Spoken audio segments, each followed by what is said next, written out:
मुख्य परीक्षा उत्तर लेखन की शुरुआत कैसे की जाए, इससे जुड़ा हुआ प्रश्न हमेशा मुझसे पूछा गया है और पिछले 2 से 3 साल लगातार मैं आप लोगों को उत्तर लेखन की क्लासेस करवा रहा हूँ। आंसर राइटिंग निरंतरता के साथ आप लोगों को मैं करवा रहा हूँ। तो ये प्रश्न का मुझे सबसे ज़्यादा सामना करना पड़ता है और आप लोगों के लिए भी एक चुनौती है कि भाई परीक्षा का जो मुख्य परीक्षा उत्तर लेखन का पूरा कार्य है, इसकी शुरुआत कैसे करें, खासकर वो छात्र जो अभी ही उन्होंने प्रारंभ किया है अपनी तैयारी। और एक प्रश्न और होता है कि हमें कब से उत्तर लेखन करना प्रारंभ कर देना चाहिए। तो आज एक बहुत ही वैज्ञानिक तरीके से मैं आप लोगों को चर्चा करूंगा और मैं बहुत व्यवहारिक आप लोगों को जानकारी देके जाऊंगा। बहुत व्यवहारिक जानकारी, कैसे आप एक अच्छा उत्तर लेखन लिख पाएंगे। अब यहाँ पे एक शब्द देखिए, यहाँ पे एक शब्द आ रहा है अच्छा उत्तर लिखना, यानी कि कब आपका उत्तर ऐसा होगा कि 10 नंबर में से आप 6 नंबर 7 नंबर पाएंगे। तो ये एक दिन में नहीं हो सकता है, एक लंबा प्रोसेस होगा।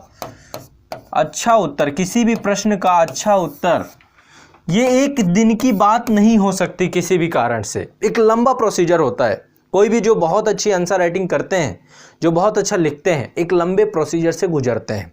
लेकिन यदि आपने प्रारंभ ही किया है, अभी आपने उत्तर लेखन के बारे में कुछ नहीं जानते, और मैं देखो एक हैबिट्स होती है बहुत सारे छात्रों की। अब तो जो एग्ज़ाम के चरण है, जितने भी आईएएस एग्ज़ाम आपका हो गया या फिर जितने भी पीएससी एग्ज़ाम है, हर जगह पे प्रारंभिक परीक्षा फिर मुख्य परीक्षा। प्रारंभिक परीक्षा जब आप सफल हो जाते हैं, उसके बाद अधिकांश छात्र प्रारंभ करते हैं उत्तर लेखन। गलत, ये सही समय नहीं है। यदि आप सोचें कि प्रारंभिक परीक्षा पास होने के बाद उत्तर लेखन शुरू करें, तो मेरे ख्याल से आप इसमें सबसे बड़ी मूर्खता करेंगे। आप अच्छा उत्तर लेखन नहीं कर पाएंगे। कुछ और उनसे भी निराले लोग होते हैं। उनकी निराली बात क्या है, वो एग्जाम हॉल पे ही पहली बार लिखते हैं। ये तो और भी गलत स्ट्रेटजी है। देखो, सारा खेल मेंस का ही है, इसीलिए इस परीक्षा का ही नाम है मुख्य परीक्षा। तो मुख्य परीक्षा उत्तर लेखन कब से शुरू करें? क्या तैयारी करने के साथ ही उत्तर लेखन शुरू कर देना है? मैं देखो एक चीज बताता हूं, यदि कल का इंतजार करोगे तो कल ही हो जाएगा हर चीज में। तो क्यों ना कोई भी काम शुरू करना है, आज से ही शुरू करो। यदि आंसर राइटिंग भी शुरू करना है, ये मत सोचो कि आप बिगिनर हो, आप क्या हो क्या नहीं हो, मत सोचो। लिखना शुरू करो प्रतिदिन के स्तर पे एक क्वेश्चन। लेकिन तरीका क्या होना चाहिए? यदि आप बिगिनर हैं तो आपको क्या मेथड यूज करना चाहिए, या आप बिगिनर नहीं भी हैं फिर भी आप काफी समय से लिख रहे हैं लेकिन अभी भी आप एक अच्छा उत्तर नहीं लिख पाते हैं, अच्छा आंसर राइटिंग नहीं कर पाते, तो आज एक मेथड बताने वाला हूं, बहुत व्यवहारिक, जो व्यवहारिक मेथड होना चाहिए। और इसे मैं 2 चरणों में बांट करके देखूंगा। आपके जो भी पूरा आपका अच्छे उत्तर लिखने का पूरा ये जर्नी होगा, इस पूरी जर्नी को, यानी यहाँ ये आपका गोल है, ये आपका टारगेट है, ये आपका टारगेट है, ये आपका गोल है। तो इस गोल में पहुंचने के लिए आपको मैं 2 चरणों में पूरी जर्नी को बांटूंगा। आपकी मेंस आंसर राइटिंग की पूरी जर्नी को 2 भागों में बांटूंगा। पहला भाग क्या रहेगा, फर्स्ट स्टेप आपका क्या होगा और सेकेंड स्टेप क्या होगा, यानी प्रथम चरण। इसको पहले बारीकी से समझेंगे कि यदि आपने आंसर लिखना प्रारंभ ही किया है तो कैसे करेंगे, और द्वितीय चरण। ये 2 चरणों में मैं आपको लेकर के चलूंगा, फिर इससे आगे भी होगा। तो समझ सकते हैं कि मैं आप सभी को आंसर राइटिंग करने का सबसे वैज्ञानिक तरीका बता के जाऊंगा। यदि आप प्रथम चरण और द्वितीय चरण दोनों को फॉलो करते हैं, मैं आपको इस दावे के साथ कहता हूं कि आपको कोई दिक्कत ही नहीं होगी। बहुत आसानी से आप आंसर राइटिंग के महारथी बन जाएंगे। उत्तर लेखन की जो समस्या है चुटकियों में सॉल्व हो जाएगी। लेकिन ये दोनों तरीके आपको अपनाने पड़ेंगे। कोई भी चीज़, ये तो पता है ना, एक प्रोसीजर है, हर चीज़ का एक प्रोसीजर है, एक प्रोसेस है। मैं हमेशा कहता हूँ कि आपने जब साइकिल चलाना चालू किया था, सब साइकिल चला लेते होंगे आप में से, ऐसा तो नहीं कोई साइकिल ना चला पाता हो। कुछ ऐसे होंगे जो साइकिल चला ले तो रहे होंगे लेकिन बाइक नहीं चला पा रहे होंगे, लेकिन आप में से अधिकांश बाइक चला लेते हैं। कुछ ऐसे भी होंगे जो बाइक चला लेते होंगे लेकिन कार नहीं ड्राइव कर पा रहे होंगे, है ना। कुछ ऐसे भी होंगे जो कार ड्राइव कर पाते हैं लेकिन बाइक नहीं ड्राइव कर सकते हैं। अलग अलग कैटेगरी हो सकती है, यानी एक स्किल है। साइकिल चलाना भी एक स्किल है। बाइक में क्या होता है, फिर आपको क्लच, ब्रेक, एक्सीलेटर सबका तारतम्य बैठाना पड़ता है। यही चीज़ कार के साथ होती है, वहाँ पर भी तारतम्य बैठाना है ना। कुछ आप रेगुलेट करेंगे पैर से, कुछ हाथ से, स्टीयरिंग आपको रेगुलेट करना है, सारी चीज़ों को। तो ये क्या है, एक स्किल है। वैसे ही आपका लिखना भी एक स्किल है, राइटिंग स्किल, ये भी एक स्किल है। राइटिंग स्किल सीखने के लिए कुछ तरीके अपनाने पड़ेंगे और एक दिन में नहीं सीख पाएंगे। स्किल सीखने के लिए अभ्यास की जरूरत होती है। आप जब लगातार किसी चीज पे अभ्यास करते हैं और उस अभ्यास को दोहराते जाते हैं तो आपको बहुत आसानी से कोई भी अभ्यास आप सीख सकते हैं, कोई भी अभ्यास सीख सकते हैं। इसमें कोई दो राय नहीं है, किसी तरीके की कोई दिक्कत नहीं है। बहुत छोटी सी और बहुत बारीक सी बात आप लोगों को बोल रहा हूं, ये समझ रहे हो ना बात को। तो आज जो है मैं आप लोगों को राइटिंग स्किल की बेहतरीन जानकारी देने रहा हूं, कैसे आप अपने आंसर राइटिंग स्किल और ये जो अच्छा उत्तर लिखने का जो आपका लक्ष्य है। देखो, अच्छा उत्तर लिखना बहुत जरूरी है। यदि आप ये नहीं लिखेंगे आपको नंबर नहीं मिलेंगे, नंबर नहीं लिखेंगे आप मेंस क्वालिफाई नहीं कर पाएंगे, पीटी के तो नंबर जुड़ते ही नहीं है। और एक चीज़ और बताऊं, इंटरव्यू का भी इतना बड़ा योगदान नहीं है, सबसे बड़ा योगदान मेंस का ही है, मुख्य परीक्षा का ही है ना। 1500 से ज़्यादा अंकों की मुख्य परीक्षा होती है। हर एग्जाम का अलग अलग है, कहीं पर 1500 मार्क्स की है, कहीं पर 1700 मार्क्स की है। हर जगह अपना अपना रोल है उसका। तो मेंस में आप जितना ज़्यादा नंबर ले आएंगे उतना ज़्यादा चांसेस हैं आप सेलेक्ट हो जाएंगे। आपको इंटरव्यू के ज़्यादा उतना आप उसमें निर्भर नहीं रहेंगे। तो ऐसे में हम मुख्य परीक्षा को टारगेट करेंगे और अच्छा उत्तर लेखन करने का प्रारंभ जो आपको करना है, इसके दोनों चरणों पर मैं बहुत बिंदुवार चीज़ें सिखाऊंगा। राइटिंग स्किल कैसे आप डेवलप कर पाएंगे, इसको लेकर के सबसे वैज्ञानिक और सबसे साइंटिफिक तरीका आज आपको बताने जा रहा हूं। अब मेरी बातों को ध्यान से सुनिएगा। मैं आप लोगों के मनोविज्ञान को समझते हुए पूरी क्लास डिजाइन करके बता रहा हूं। आप लोगों का जो मनोविज्ञान है, जो आपका मानसिक स्तर है, जिस मानसिक स्तर से आप लिखना शुरू करते हैं, हर बच्चा इससे कनेक्ट कर पाएगा, ये आप देखिएगा। ठीक है, तो चलिए मैं आप लोगों को आंसर राइटिंग के प्रथम चरण की चर्चा करूंगा। प्रथम चरण, कुछ रूल रहेंगे हमारे, दोनों चरणों के कुछ रूल रहेंगे। पहला चरण है ना, और दूसरा चरण आपका रहेगा, द्वितीय चरण जो रहेगा, दोनों चरणों के कुछ रूल हैं। और जहां तक यदि ड्यूरेशन की बात करेंगे तो पहला चरण मतलब प्रारंभ की बात है, ये आपकी बिगिनिंग है। आप आंसर राइटिंग, आप लक्ष्य को चुनना चाहते हैं, इस लक्ष्य की प्राप्ति चाहते हैं कि आप एक बहुत अच्छा आंसर राइटिंग करें, तो पहले चरण में कुछ नियमों का पालन करना पड़ेगा। ठीक है, अब ये नियम क्या होंगे मैं सारी चीजें बताऊंगा, सारे नियमों को बताऊंगा। सबसे पहली चीज देखो, जो आपका एग्जाम है, एग्जाम की प्रगति तो आपको पता है कि जो भी क्वेश्चन आएगा एक निर्धारित समय में लिखना पड़ेगा। मान लो किसी एग्जाम में 20 क्वेश्चन आ रहे हैं, समय कितना दिया गया, 3 घंटे का, तो एवरेज देखेंगे तो 9 मिनट से 10 मिनट या 8, 9, 10 मिनट इस बीच में ही आपके पास समय रहता है। यानी एक क्वेश्चन लिखने के लिए आपके पास 10 मिनट या 9 मिनट इतनी अवधि आपके पास रहती है। ये हमारा परफेक्शन की बात है, जब हम परफेक्ट हो गए। लेकिन आज तो आप परफेक्ट नहीं है ना, पहले चरण में तो परफेक्ट नहीं है ना, दूसरे चरण में भी आप परफेक्ट नहीं होंगे ना। परफेक्शन के लिए तो आपको कई चरणों से गुजरना पड़ेगा, तब जाकर के आप एक अच्छा लिखने वाले बन पाएंगे। आप एक शब्द सीमा, निश्चित शब्द सीमा में लिख पाएंगे।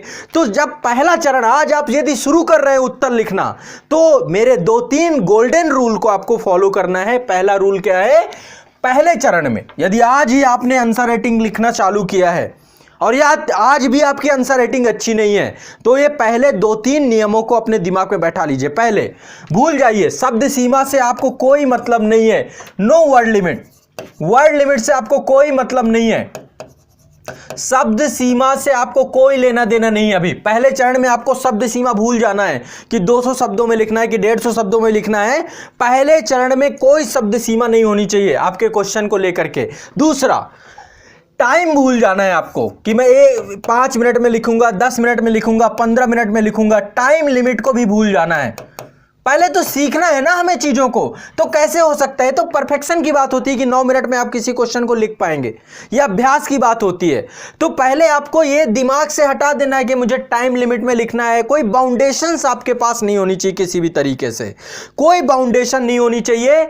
और एक रूल भर मेरा याद कर लो, आंसर तो डेली लिखना है, आंसर तो डेली लिखना है। यानी कि आपकी आंसर राइटिंग प्रतिदिन के स्तर पे होनी चाहिए। अभ्यास डेली करेंगे आप। मान लो आज ही से आपने प्रण किया, आज मेरा आपने सेशन देखा और आज आपने प्रण किया कि भाई मैं उत्तर लिखना आज से शुरू करूंगा। आपको लिखना तो पड़ेगा, प्रैक्टिस तो करना पड़ेगा। जब साइकिल चलाना सीखते हो तो प्रतिदिन अभ्यास करते हो, बिना लिखे थोड़ा ना सीख जाओगे, है ना। जब तक लिखोगे नहीं, क्योंकि लिखने से ही सीखोगे, तो लिखना शुरू करना है। बस ये आपका एक रूल आपको दे के जा रहा हूं।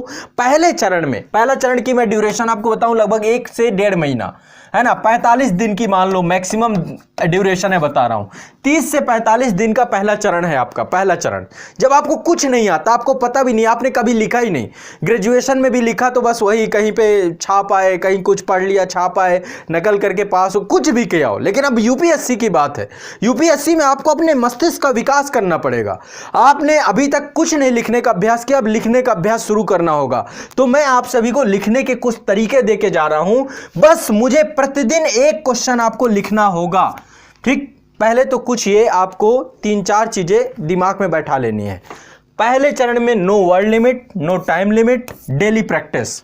ठीक, अब कैसे हम चीजों को शुरू करेंगे। बच्चे क्या करते हैं ना, शुरुआत करेंगे आप लोग तो बिल्कुल भारी भरकम, शुरुआत ही भारी भरकम होनी चाहिए आपकी, फिर अगले 2 दिन बाद धराशायी हो जाते हैं। वो वाला कंडीशन नहीं चाहिए मुझे, यहाँ पे रेगुलरिटी चाहिए। और शुरुआत करेंगे बहुत बिगनर्स की तरह, बहुत बिगनर्स की तरह कि भाई अभी साइकिल आपने लिया तो हैंडल पकड़ के ही चलाना सिखाना है, अभी चढ़ना नहीं है साइकिल में। अभी शुरुआत आपकी क्या करना है, हैंडल पकड़ के कि भाई साइकिल का कितना वेट है, अभी चढ़ना भी नहीं ऊपर। तो अभी आपको आंसर राइटिंग में कुछ ऐसे ही लेकर के चलूंगा। अब देखो शुरुआत कैसे की जाए, पहले चरण की शुरुआत कैसे की जाए, शुरुआत कैसे की जाए, कैसे की जाए कि काम बन जाए, है ना। शुरुआत कैसे की जाए कि काम बन जाए, आंसर राइटिंग के हम महारथी बन जाएं। हमारा पहला चरण गोल नहीं है, इसमें तो हम सीखना शुरू करेंगे। तो अब शुरुआत करने के लिए क्या करना है, ध्यान से बताऊंगा।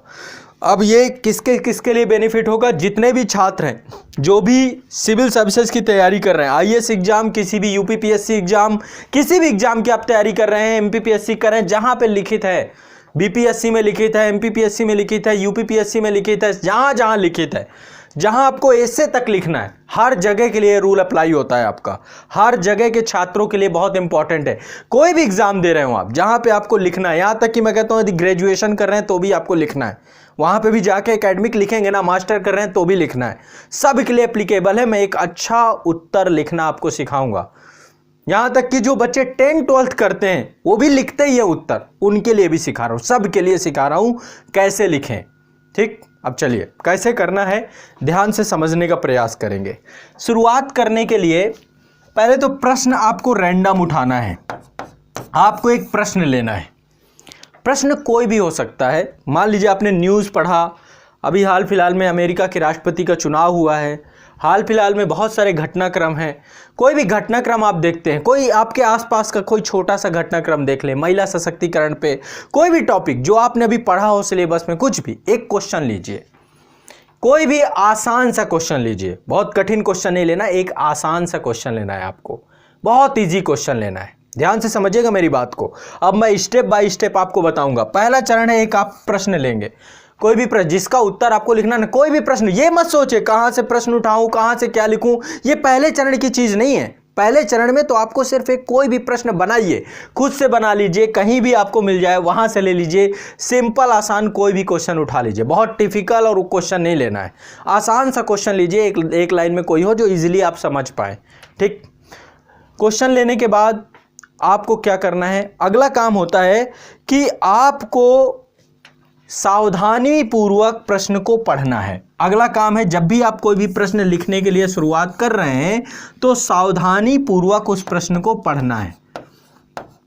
अगला स्टेप क्या है, पहला स्टेप है एक प्रश्न लेना है, दूसरा है उसको रीड करना है, पढ़ना है, केयरफुली पढ़ना है, प्रश्न को समझने का प्रयास करना है। थोड़ा समय लग सकता है, देखो जितना प्रोसीजर पहले चरण में बताऊंगा, हो सकता है आपको 1.5-2 घंटे भी लगे, एक क्वेश्चन को लिखने में भी 1.5-2 घंटे का टाइम लग सकता है, तो लगाइए। अब कैसे, ध्यान से समझना है।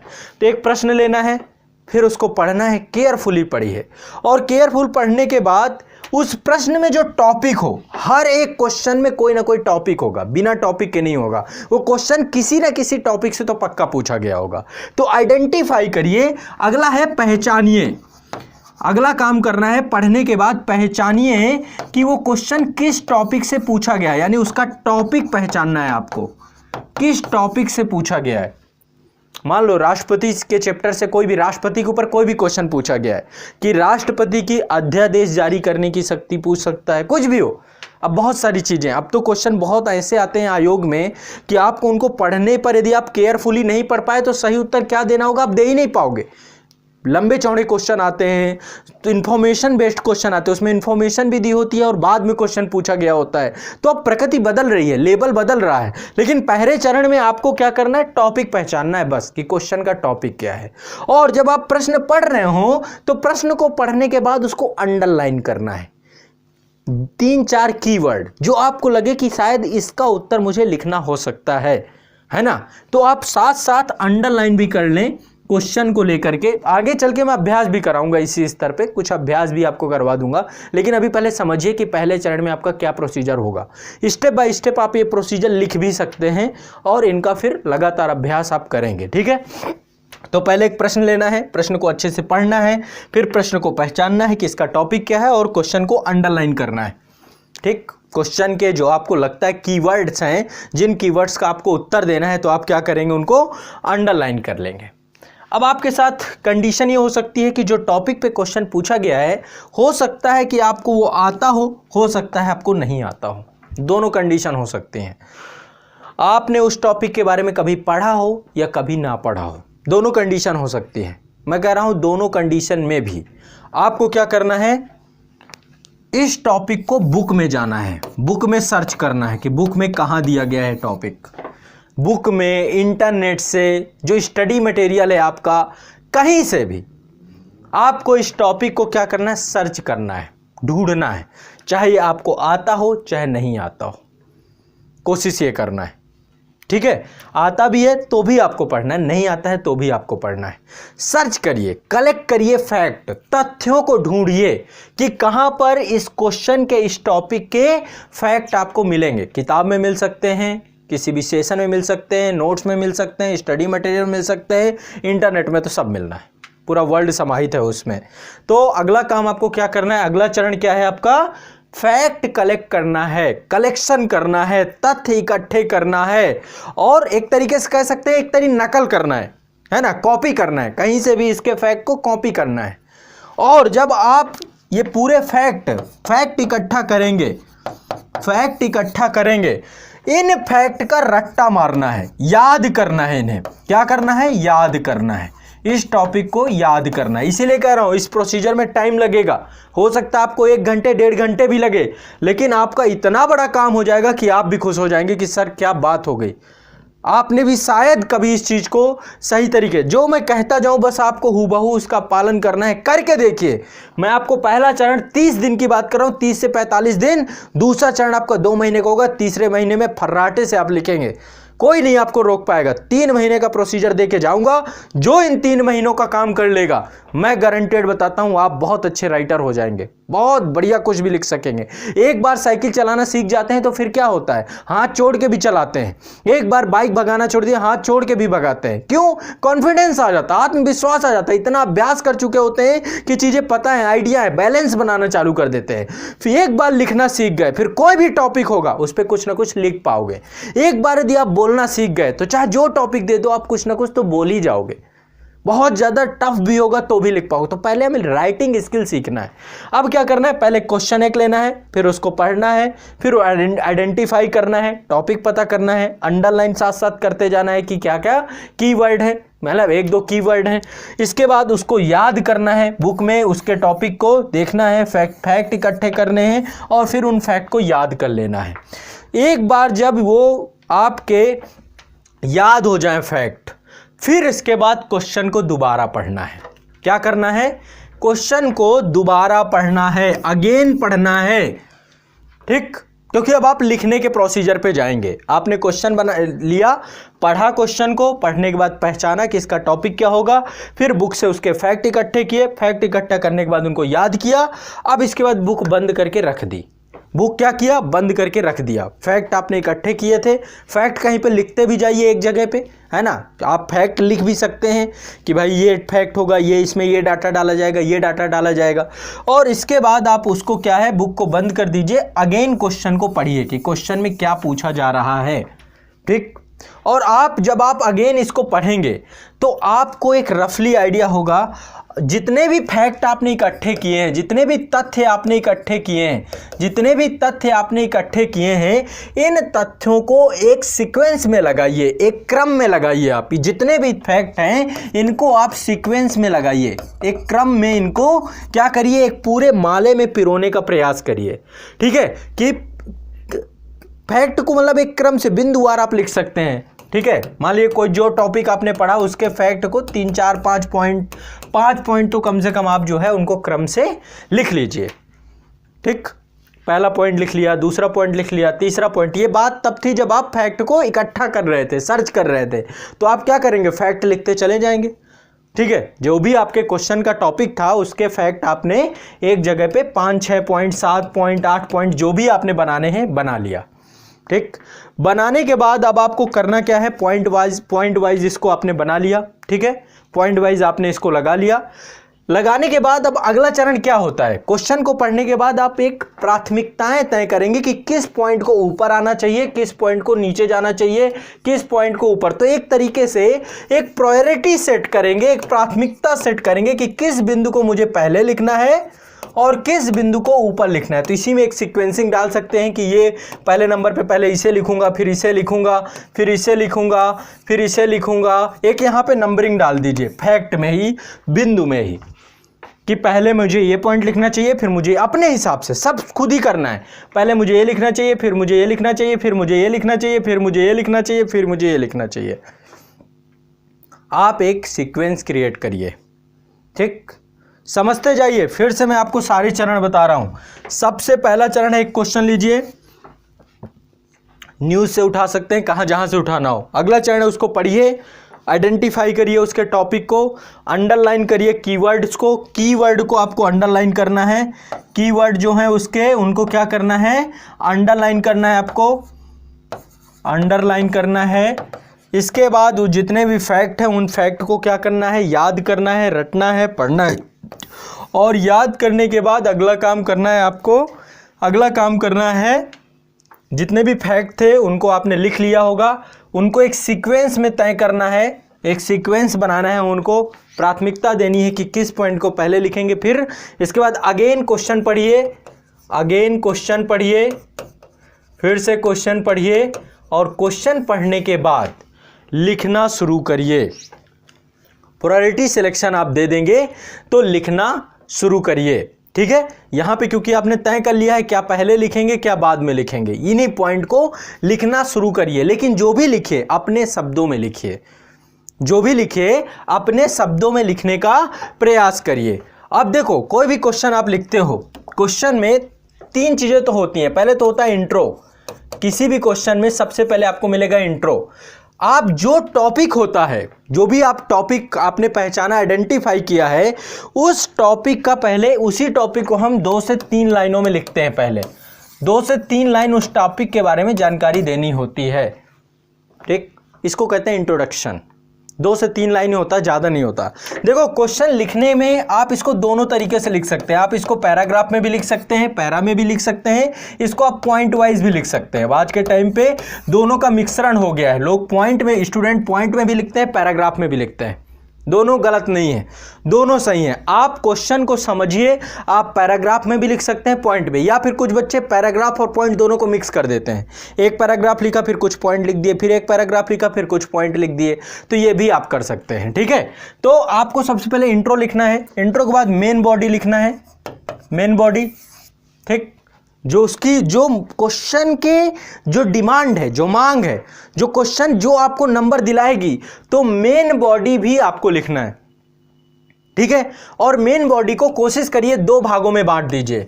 मेन बॉडी को 2 भागों में बांटिए, एक ही पैराग्राफ में मत समेट दीजिए। यदि आप पैराग्राफ में लिख रहे हैं तो कम से कम 2 पैराग्राफों में आपको मेन बॉडी लिखनी चाहिए। यदि एक पैराग्राफ में अपने वर्ड्स लिखे तो दूसरे पैराग्राफ में आप डायग्राम बना सकते हैं, इमेज बना सकते हैं, कुछ ना कुछ आपको ऐसे इनपुट्स भी देने चाहिए। डायग्राम बना सकते हैं, कोई भी मैप का है तो आप ज्योग्राफी के क्वेश्चन है तो उसमें मैपिंग कर सकते हैं। तो वो मैं आपको आगे चल के सिखाऊंगा कि किस तरीके के क्वेश्चन को कैसे लिखना चाहिए। सब्जेक्ट वाइज भी आंसर राइटिंग के मैं आपको सेशंस लेकर के आऊंगा, उसको टेंशन मत लो, मैं बता दूंगा। पहले आपको इंट्रो के बाद दूसरा काम है मेन बॉडी और तीसरा होता है कंक्लूजन। कोई भी क्वेश्चन लिख रहे होते हैं तो अंत में निष्कर्ष देना होता है। तो शुरुआत पैराग्राफ से होती है और खत्म भी हमें पैराग्राफ में करना होता है। यहाँ वाला जो सेक्शन होता है या तो पॉइंट में लिखेंगे या तो पैराग्राफ में लिखेंगे। पैराग्राफ में भी लिखेंगे तो ये नहीं कि एक सांस में चालू किया और फिर खत्म कर दिया। कम से कम पैराग्राफ को 2 भागों में बांटना है, पहला पैराग्राफ में मेन बॉडी और दूसरे पैराग्राफ में मेन बॉडी। ठीक है, तो जो मैं आपको बता रहा था कि आपने तथ्य इकट्ठे कर लिए, तथ्य इकट्ठे करने के बाद सबको प्राथमिकता दे दी, सीक्वेंस दे दिया, एक प्रायोरिटी दे दी, किसे पहले लिखना है, किस फैक्ट को बाद में लिखना है। इसके बाद अगेन क्वेश्चन को पढ़ेंगे और क्वेश्चन करने के बाद उसका आंसर लिखना शुरू कर देंगे आप। ठीक है, और आंसर को आप पॉइंट में लिखे चाहे पैरा में लिखे, दोनों चलेगा, कोई दिक्कत नहीं है, दोनों में आपको अच्छे नंबर मिलते हैं। इसके बाद आपको छोटे छोटे पैराग्राफ में उत्तर को डिवाइड करके आराम से उसको लिखेंगे। 2, 3, 4 पैरा में कम से कम आप उत्तर को लिखें।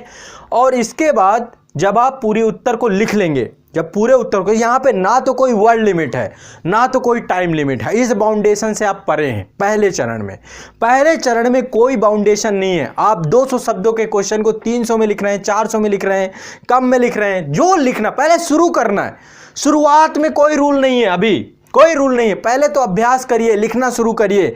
तो पहले चरण में आपको क्या करना है, बिगिनर्स हैं आप, स्टार्टिंग कर रहे हैं, तो स्टार्टिंग में आपको क्या चाहिए, शुरुआत में आप चाहे 200 शब्दों, 400 शब्दों, 500 शब्द जो लिखना है लिखो, कोई टाइम लिमिट नहीं, कोई वर्ड लिमिट नहीं, दिमाग से बिल्कुल खत्म कर देना है। इसके बाद कुछ समय बाद जब आप उत्तर लिख लें, उत्तर लिखने के बाद उसका स्वमूल्यांकन करिए, स्वयं पढ़िए, स्वमूल्यांकन खुद से पढ़िए उसे, किसी को मत पढ़ाइए, किसी को पढ़ाने की जरूरत नहीं है, किसी को कुछ भी जरूरत नहीं है। क्वेश्चन को खुद पढ़िए और जब खुद पढ़ेंगे तो बहुत सारी कमियां आपको लगेंगी, उसमें लगेंगी, ये पॉइंट नहीं है। जब जो बच्चे लिखते हैं लगातार आंसर राइटिंग, जब अपनी कॉपी खुद पढ़ते हैं तो, या फिर मेरे द्वारा जो है लाइव आंसर राइटिंग की जो क्लास कराई जाती है उसमें जो ग्रुप बना है उसमें भी आप देखेंगे कुछ बच्चों में अच्छे पॉइंट होते हैं, उनको अच्छे नंबर भी, तो आप उससे भी आइडिया लगा सकते हैं या स्वयं मूल्यांकन करिए। मैं कहता हूँ स्व मूल्यांकन से बेस्ट कुछ नहीं है। आप अपने क्वेश्चन को फिर पढ़ेंगे ना, आपको बहुत सारी कमियाँ दिखेंगी और जो कमियाँ दिखें उन कमियों को फिर से लिखिए कि भाई यहाँ पर ये फैक्ट और होना चाहिए, यहाँ पर ये फैक्ट और होना चाहिए, और उसी क्वेश्चन को दोबारा लिखिए, फिर से अगेन लिखिए। यानी एक ही क्वेश्चन को दोबारा भी उसी प्रोसीजर के साथ फिर तिबारा, यानी एक ही क्वेश्चन को 2 से 3 बार आपको पहले चरण में लिखना चाहिए। ये रहा पहला चरण। कब तक करना है, 45 दिन, 30 से 45 दिन का ये पूरा का पूरा पहला चरण आपका होना चाहिए। आपने क्या किया, सबसे पहले एक प्रश्न लिया, ठीक है, ध्यान से समझिए, मैं नहीं चाहता कि इस चीज पे किस तरीके से आप कोई लापरवाही। भाई एक प्रश्न लिया, प्रश्न को पढ़ा, पढ़ने के बाद ऑडिट उसको पहचाना, टॉपिक को आइडेंटिफाइड किया, इसके बाद उससे जो कीवर्ड हैं उसको अंडरलाइन किया, इसके बाद एक बुक उठाई या फिर कोई स्टडी मटेरियल उठाया या इंटरनेट का सहारा लिया, उनके फैक्ट इकट्ठा किए, सारे फैक्ट को एक जगह पे लिख लिया आपने। जब सारे फैक्ट आपने लिख लिया, लिखने के बाद उनको एक प्राथमिकता सीक्वेंस दे दी, कौन सा फैक्ट पहला आना चाहिए, कौन सा फैक्ट बाद में आना चाहिए। क्वेश्चन को अगेन पढ़ा, अगेन पढ़ने के बाद उस सीक्वेंस के आधार पे या तो पैराग्राफ के बेस पे या तो पॉइंट के बेस पे आपने क्वेश्चन को लिखना शुरू किया। क्वेश्चन में जो टॉपिक है, टॉपिक को इंट्रो पे आपको जो भी आपका टॉपिक है, हर क्वेश्चन में एक टॉपिक होता है, उस टॉपिक को इंट्रोडक्शन में 2 से 3 लाइन पे आपको लिखना है। इसके बाद मेन बॉडी, यदि आप पैराग्राफ में लिख रहे हैं तो 2 भागों में बांट दीजिए, 2 पैराग्राफ में लिखिए आंसर को, और कंक्लूजन एक पैराग्राफ बनिए। यदि पॉइंट वाइज लिखना चाहें तो पॉइंट वाइज भी खूब अच्छे नंबर मिलते हैं, ठीक है।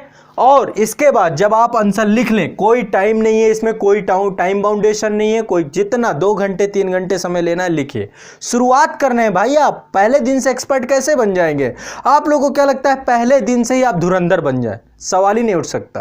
पहले दिन से तो आप धुरंधर बन ही नहीं सकते हैं, इसके लिए टाइम देना पड़ेगा। लेकिन आप जब 30 क्वेश्चन, यदि आप 30 दिन या 45 दिन लिखते हैं तो 30 से 40 क्वेश्चन लिखेंगे, और जब आप स्व मूल्यांकन करके डेली कमियां निकालेंगे और उसी क्वेश्चन को दोबारा लिखेंगे, उसी क्वेश्चन को तिबारा लिखेंगे, यानी बार बार क्वेश्चन नहीं चेंज करना है, क्वेश्चन दोबारा तिबारा सेम क्वेश्चन को दोबारा प्रैक्टिस करनी है, तिबारे प्रैक्टिस करनी है, और हर बार जब कमियां लगे दूर करिए। कम से कम 3 बार एक क्वेश्चन को तो लिखना ही चाहिए, 3 बार एक क्वेश्चन को तो लिखना चाहिए। पहली बार लिखा, ठीक है, कमियां लगी, थोड़ा सा और फैक्ट इकट्ठा किए, दोबारा लिखे।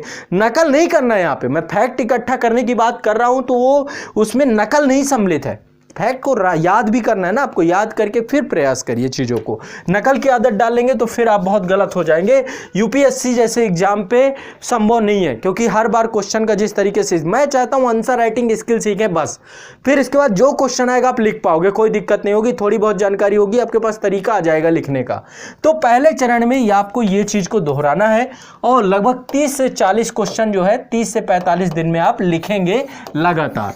डेली प्रैक्टिस जरूर करनी है, डेली एक क्वेश्चन लिखना है और उसको 1 से 2 बार दोहराना है, बस ये काम रेगुलर करना है। कब तक करना है? 30 से 45 दिन। ये था आपका पहला चरण।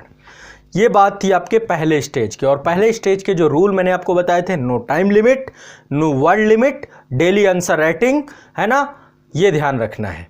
और एक चीज और बता दूं, जो आप क्वेश्चन लेंगे, क्वेश्चन को दोबारा लिखेंगे, तिबारा लिखेंगे, 2 तरीके से लिख सकते हैं। पहला है उसे कम शब्दों में लिखने का प्रयास करिए, कम शब्दों में। यहां पे मैं शब्द लिमिट की बात इसलिए कर रहा हूं, उसको 2 भागों में इसलिए बांटिए, और ज्यादा में भी लिखिए, ज्यादा में, यदि ज्यादा आता है ज्यादा लिखिए, कम आता है कम लिखिए। वर्ड लिमिट का कोई भी टेंशन मत रखिए। आपको यदि 50-60 में आता है तो 50-60 में लिखिए, आपको 100, 150, 300, 400 शब्दों में, अभी पहले लिखना सीखना है, हमें गति में भी तो काम करना है। तो कम में आता है तो कम में लिखो, ज्यादा में आता है तो ज्यादा में लिखो, या मैं कहता हूं दोनों में लिखने का अभ्यास करो। यदि कोई टॉपिक है उसे कम में भी लिखने का प्रयास करो और ज्यादा में भी लिखने का प्रयास करो। कोशिश करो कम से कम में कितना लिख सकते हो, ज्यादा से ज्यादा में कितना लिख सकते हो। तो एक ये भी अभ्यास आपको करना चाहिए, ठीक है। जब आप दोबारा तिबारा करते हैं तो कम या ज़्यादा, दोबारा में कम करने का और उसको कम समराइज करने का, तिबारा में और थोड़ा बढ़ाने का प्रयास करो, क्योंकि क्वेश्चन कभी 100 शब्दों के, 150 शब्दों के, 200 शब्दों के, एमपीपीएससी में तो और बुरा हाल है ना। तो ये अलग अलग होता है, तो हमें हर लेवल की प्रैक्टिस होनी चाहिए। ये काम करने के बाद अब देखो, जो बच्चे मेंस जिनका सामने है, नज़दीक है, पीटी लग रहा है, क्वालिफाई हो जाएगा, आपको भी यही प्रैक्टिस करनी है। आप थोड़ा समय को घटा सकते हैं पहले चरण के, लेकिन उसमें मेहनत ज़्यादा करनी पड़ेगी। प्रतिदिन के स्तर पे 2 क्वेश्चन, लेकिन पहले चरण से तो गुजरना ही पड़ेगा। आप पहले दिन एक्सपर्ट नहीं हो सकते हैं, आपको पहले चरण से तो गुजरना ही पड़ेगा। सवाल ही नहीं उठता कि आप ना गुजरें, आपको पहला चरण से गुजरना पड़ेगा। और जब पहले चरण से आप गुजर चुके होंगे, आप 30 से 40 क्वेश्चन लिख चुके होंगे, तो आप द्वितीय चरण में प्रवेश कर जाएंगे। क्या करेंगे? द्वितीय चरण में प्रवेश कर जाएंगे, और द्वितीय चरण की अवधि भी आपकी अभी पर्याप्त होगी। लगभग 60 दिन मान के चलिए, 60 दिन अभी आपको द्वितीय चरण में रहना होगा। तो सेकेंड स्टेज में क्या है? सेकेंड स्टेज में भी हमें वही कार्य करना है, लेकिन यहाँ पे थोड़ा सा अब अपने आप को स्पेसिफिक कर देना है। अब आप नए खिलाड़ी ना रहे, आपने 30-40 क्वेश्चन का अनुभव हासिल कर लिया है, आपने एक तरीका सीख लिया है चीज़ों का, अब उस तरीके पे काम करना शुरू करना है। यहाँ पर भी शुरुआत वहीं से करनी है, एक प्रश्न लेना है आपको, लेकिन अब यहाँ पे प्रश्न लेने का सोर्स बदल देना है। पहले क्या था, आप रैंडम कहीं से भी क्वेश्चन उठा ले रहे थे, अब क्वेश्चन कहाँ से उठाना है? पिछले साल के प्रश्न पत्र से। जिस एग्जाम की आप तैयारी कर रहे हैं, आप आईएएस की दे रहे हैं, यूपीपीएससी के एग्जाम की दे रहे हैं, किसी भी एग्जाम की दे रहे हैं, एमपीपीएससी, बीपीएससी, जो भी एग्जाम आप दे रहे हैं, उसका प्रश्न उठाइए पिछले साल का, किसी सब्जेक्ट का उठाइए। मान लीजिए आपका जो है पिछले साल के प्रश्न पत्र या अभी पैटर्न चेंज हुआ है, तो सब्जेक्ट ओरिएंटेड उठा लीजिए, लेकिन उठाइए आयोग के ही क्वेश्चन, क्योंकि डिफिकल्टी लेवल वही ग्राउंड लेवल होगा आपका, जिस ग्राउंड लेवल पे जाकर के आपको वो करना है, एग्जाम देना है। तो आपको क्या करना चाहिए? आयोग के पिछले साल के प्रश्नों को उठाना चाहिए अभ्यास के लिए, क्योंकि अब आप अभ्यास करेंगे ना, आयोग के पिछले वर्ष के क्वेश्चंस को उठाना चाहिए आपको, पिछले वर्ष के प्रश्नों को उठाइए। अगला चरण क्या है? आयोग के पिछले वर्ष के प्रश्नों को आपको उठाना है, यह आपका अगला चरण है। और भी हो सकता है, संपादकीय ले लीजिए या कोई न्यूज़ है, कुछ भी है, आप क्वेश्चन खुद भी बना सकते हैं उसी स्तर का, या कहीं पे भी बहुत सारी वेबसाइट्स हैं आज के टाइम पे, वहाँ पे क्वेश्चन आता है। आज़ाद ईस एकेडमी की कम्युनिटी पे मैं क्वेश्चन देता रहता हूँ, ठीक है। या फिर जो हमने लगातार वो करवा रहे हैं आपको, जो लाइव आंसर राइटिंग है, वहाँ पर क्वेश्चन आपको रेगुलर मिलता है, ठीक है। तो आपको जो है आयोग के पिछले वर्ष के क्वेश्चंस को आपको देखना है। एग्जाम इंडिया पे लगातार मुहिम कार्यक्रम चल रहा है, उसके क्वेश्चन कर सकते हैं, ठीक है। तो आपको पिछले वर्ष के प्रश्नों को उठाना है। एक क्वेश्चन लिया, क्वेश्चन लेने के बाद फिर वही तरीका है, क्या करना है, अच्छे से पढ़ना है क्वेश्चन को, अच्छे से पढ़ना है, अच्छे से पढ़ना है क्वेश्चन को। पढ़ने के बाद टॉपिक देखना है, किस टॉपिक से जुड़ा हुआ क्वेश्चन है। टॉपिक के साथ साथ जो कीवर्ड है उसे अंडरलाइन करना है, कीवर्ड को अंडरलाइन करना है, अंडरलाइन करना है आपको कीवर्ड को। और क्या कर सकते हैं आप, और क्या कर सकते हैं, ध्यान से समझिएगा, एक एक चीज़ को दे रहा हूं। अब जब आपने इसका टॉपिक आइडेंटिफाई कर लिया, तो अब चूंकि देखो ये आयोग का क्वेश्चन है, इस क्वेश्चन का अपना एक स्तर होगा, यहाँ पे आपको एक डिफ़िकल्टी लेवल भी फील होगा, है ना। पहले तो आप रैंडमली कोई आसान से क्वेश्चन उठा रहे थे, उसे समझ रहे थे। तो यहाँ पे क्योंकि कई बार क्या होता है ना, एक क्वेश्चन में दो दो क्वेश्चन जुड़े हुए होते हैं, एक क्वेश्चन के अंदर ही कई बार तीन तीन क्वेश्चन भी जुड़े हुए होते हैं, यानी 3 आंसर देने होते हैं, ठीक है। फिर बाद में जो पुछल्ले शब्द लगे होते हैं, मैं एक सेशन लेकर के आऊँगा पुछल्ले शब्दों का, आलोचना कीजिए, विश्लेषण कीजिए, टिप्पणी कीजिए, आलोचनात्मक मूल्यांकन करिए, ये सब क्या है, इससे क्या होता है, चर्चा करिए, व्याख्या कीजिए, इनमें क्या क्या लिखना होता है, क्या क्या इसमें ड्रॉबैक क्या डालना है, तो वो मैं अभी कभी चर्चा करूँगा, आपको एक सेशन लेकर के आऊँगा, कमेंट में बताइएगा उसको लेकर के, ठीक है। मैं जल्दी सेशन लेकर के आऊँगा। तो टॉपिक को लेकर के जब आपने टॉपिक आइडेंटिफाई कर लिया क्वेश्चन का, तो टॉपिक को आपको संबंधित इसमें भी आपको पढ़ना है, टॉपिक को पढ़ना है आपको। हो सकता है टॉपिक आपने पढ़ा हो सकता है आपने नहीं पढ़ा हो, तो आपको अच्छे सोर्सेज से, आपको अपने क्लास नोट्स से, बुक से, इंटरनेट से, किसी भी अच्छे सोर्स से संबंधित टॉपिक को पढ़ना है। यहाँ पे भी मैं सेकेंड स्टेज में भी आपको पढ़ने की बात कर रहा हूँ कि आप टॉपिक को पढ़िए।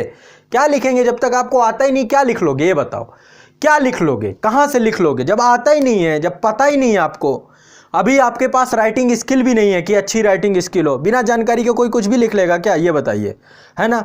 भारत में के बारे में इतनी चीज़ें हैं, मैं कह रहा हूँ ईरान के संविधान के बारे में मैं आपसे पूछूं, आपके पास जानकारी ना हो, क्या लिखोगे आप, जब तक तथ्य नहीं होंगे, फैक्ट नहीं होंगे, क्या लिखोगे आप, समझ रहे हो ना। तो आपके पास तथ्य और फैक्ट होने बहुत जरूरी हैं, बिना तथ्य फैक्ट के कुछ भी लिख दोगे एग्जामिनर थोड़ा ना आपको नंबर दे देगा, इसलिए पहले पढ़ लो। अभी हम सीख रहे हैं तो सीखने में ही पहले इन चीज़ों को हमें करना है। आगे आने वाले चरणों में आपका जब सिलेबस कंप्लीट होगा ना, आपको कुछ पढ़ने की ज़रूरत नहीं है, फिर क्यों पढ़ने की ज़रूरत पड़ेगा, पढ़ना तो पड़ेगा ही आपको, बिना पढ़े नहीं रह सकते, आपको पढ़ना पड़ेगा। जब तक सिलेबस नहीं कंप्लीट किया क्या हो पाएगा, सिलेबस धीरे धीरे कंप्लीट होगा, लेकिन इंतजार करोगे कि जब सिलेबस कंप्लीट हो जाएगा तब ये आंसर राइटिंग करूंगा, तब तो कुछ नहीं होगा, बेड़ा गर्क होगा और कुछ नहीं। इसलिए आंसर राइटिंग अभी चालू कर देना है, लेकिन जो टॉपिक आ रहा है ना, उस टॉपिक को आपको पढ़ना चाहिए और फिर उसकी आंसर राइटिंग पे काम करना चाहिए। तो संबंधित टॉपिक को आपको पढ़ना है, पढ़ने के बाद उसको थिंक करना है, सोचना है। अब यहाँ पे देखो थोड़ा सा मैं चाह रहा हूँ कि आप थोड़ा सा थिंक करिए, उस टॉपिक पे थोड़ा सा विचार मंथन करिए, और विचार मंथन करने के बाद पॉइंट खुद क्रिएट करिए। अब पॉइंट खुद क्रिएट करिए, खुद पॉइंट बनाइए, क्या क्या पॉइंट होंगे, चूंकि आपने टॉपिक पढ़ा भी, और थिंकिंग प्रोसेस के साथ, थोड़ा विश्लेषण के साथ, समझने के साथ, अंडरस्टैंडिंग लेवल के साथ उसको पढ़िए। और जब आप उसे पढ़ लेंगे तो पढ़ने के बाद आपको नेक्स्ट अगला क्या करना है, पॉइंट में कन्वर्ट कर देना है, मेक पॉइंट, उसमें पॉइंट बनाने हैं बहुत सारे।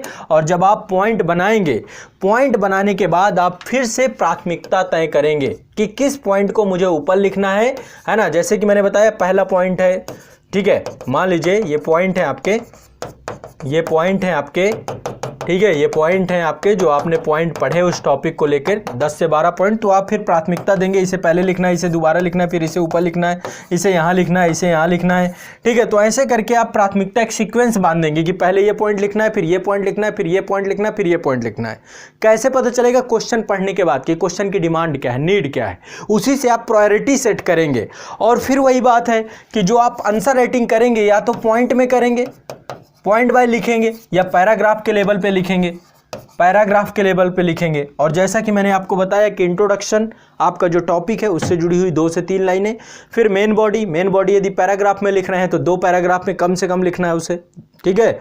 और इसके बाद कंक्लूजन, यदि पॉइंट में लिख रहे हैं तो क्रम से आप पॉइंट 5-5, 6-6 पॉइंट जो आपके हैं क्रम से, प्राथमिकता आपको बहुत जरूरी है क्योंकि एग्जामिनर को हिट करता है।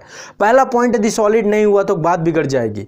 एग्जामिनर को शुरुआती तो जो सबसे प्रायोरिटी वाला पॉइंट हो उसे सबसे ऊपर लिखिए, जिससे आपके नंबर, हमें एग्जामिनर को दिल जीतना है उसको आपका क्वेश्चन पढ़ने के बाद ऐसा लगे कि यार कुछ नया सीखने को मिला, ये जानकारी ही नहीं थी मुझे। लेकिन एग्जामिनर ये आपकी आंसर राइटिंग स्किल ही कर पाएगी और साथ में नॉलेज, बिना फैक्ट के कुछ नहीं हो पाएगा, कोई चमत्कार नहीं होने वाला आपकी कॉपी में, ठीक है।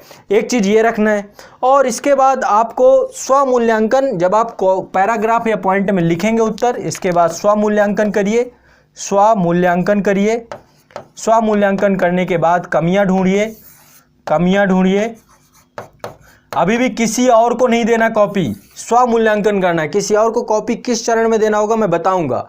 स्वमूल्यांकन करिए और इसके बाद फिर दोबारा लिखने का प्रयास करिए उन कमियों को दूर करके, फिर दोबारा लिखिए उसी सेम क्वेश्चन को। लेकिन यहाँ पे कुछ रूल्स हैं, इन रूल्स को आपको फॉलो करना है। सबसे पहले आपको एक टाइम लिमिट निर्धारित करने का प्रयास करना चाहिए। क्वेश्चन को 9 से 10 मिनट अब लिखना है। पहले चरण में आपका कोई नो टाइम लिमिट था, लेकिन आपने 40 से 45 क्वेश्चन लिखे हैं लगातार। तो अब अभ्यास दूसरे चरण में आपको करना है कि आपको टाइम बद्धता, समय बद्धता के साथ जुड़ जाना है। 9 से 10 मिनट बोल रहा हूं, यदि 11 से 12 मिनट भी लगता है तो भी चलेगा, कोई दिक्कत नहीं है, लेकिन 9 से 10 मिनट का प्रयास करिए। अब यहां से अपने आप को एक दबाव डालना चाहिए कि अब मुझे 9 से 10 मिनट में एक क्वेश्चन लिखना शुरू करना है, इससे ज्यादा टाइम नहीं दे सकता हूं। 12-13 मिनट भी लग रहे हैं तो भी बुरा नहीं है, तो भी ठीक है, तो भी चलेगा, कोई दिक्कत नहीं है। लेकिन एक रूल आप हार्डली फॉलो करेंगे, वर्ड लिमिट का।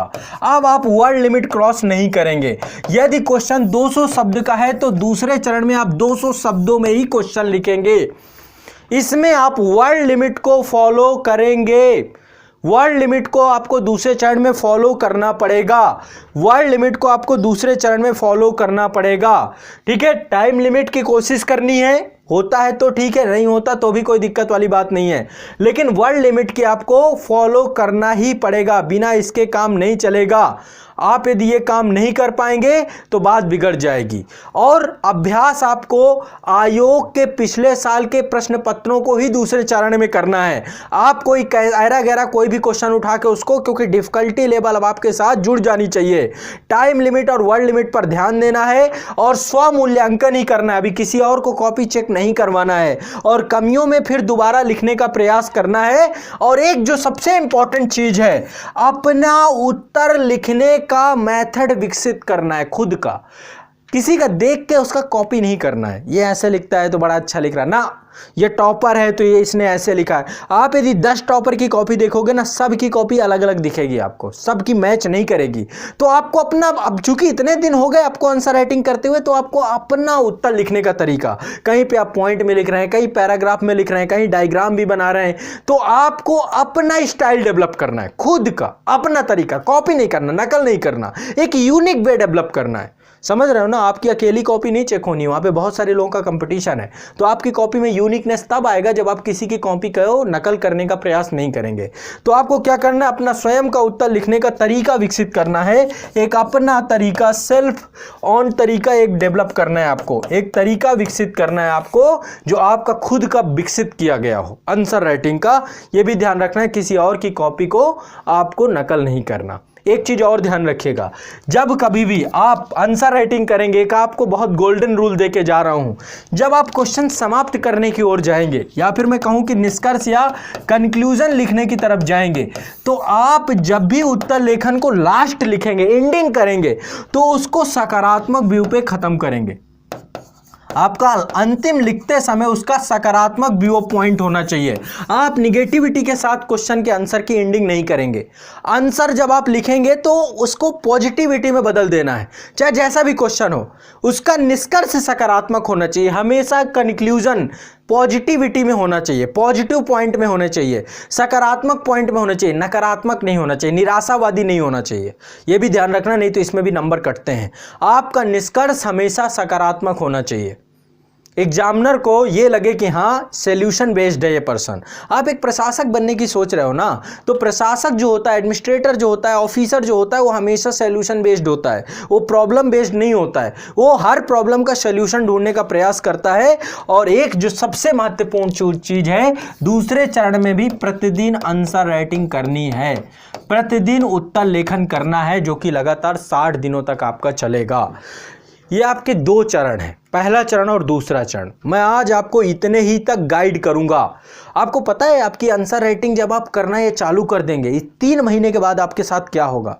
3 महीने का मैं आपको रिजल्ट दूं। आपको सबसे पहली चीज, आप उत्तर लिखने की शैली से डरना, आप डर खत्म हो जाएगा आपका।